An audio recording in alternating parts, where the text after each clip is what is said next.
In this video, I will show you how to use Trojan Bot Solana.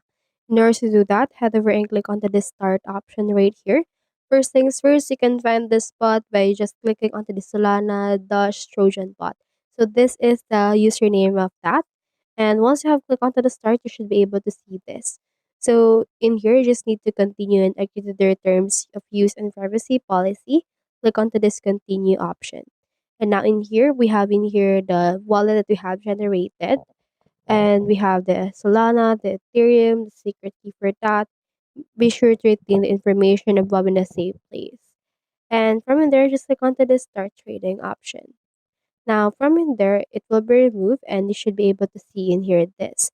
So in order to use it, you can just utilize the buy and sell option right here. Just click onto the buy and then enter a token that you want to buy. So for example, let's put in here BTC, and then in here it will show you in here this. So just head over and buy BTC. Just use in here this address and then send it from in there, and then you should be able to buy some or use it for something.